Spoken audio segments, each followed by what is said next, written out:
всичко, което изяждаш, тялото ти успява да използва. Защо? Ако храната не се разгражда добре, как организмът ти да извлече ценните вещества от нея? Замислили ли сте се какво всъщност се случва с храната, след като я изедем? Не е достатъчно просто да се храним. Истинският въпрос е: успява ли организмът ни да разгради храната и да извлече ценните хранителни вещества от нея? Именно тук идва ролята на ензимите. Естествените помощници в процеса на храносмилане.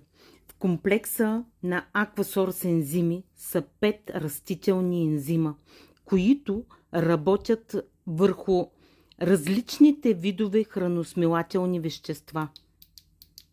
Амилазата участва в разграждането на въглехидратите, протеазата в разграждането на белтъците, липазата участва в разграждането на мазнините, а целулозата подпомага разграждането на растителните влакна. Вижте какво се случва. Това беше каша. А сега погледнете. Тази каша в момента, тя е гъста и плътна, но в момента, в който сложа ензимите, тя започва всъщност да се променя консистенцията. Гъстата каша става все по-течна. Това е нагледен пример за ролята на ензимите. Те разграждат сложните вещества до по-малки частици. Разбира се, това е демонстрация, а не пресъздаване на процесите в човешкия организъм. Но тя ни помага всъщност да разберем една много важна идея.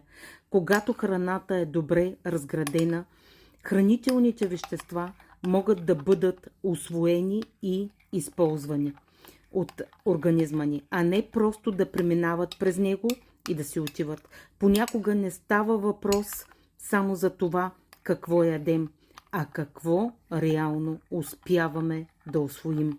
Именно за това ензимите са толкова важна част от нормалния процес на храносмилателната ни система.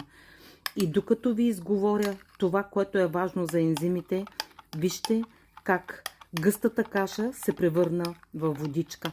Това се случва нагледно в нашето тяло и това е само за минута.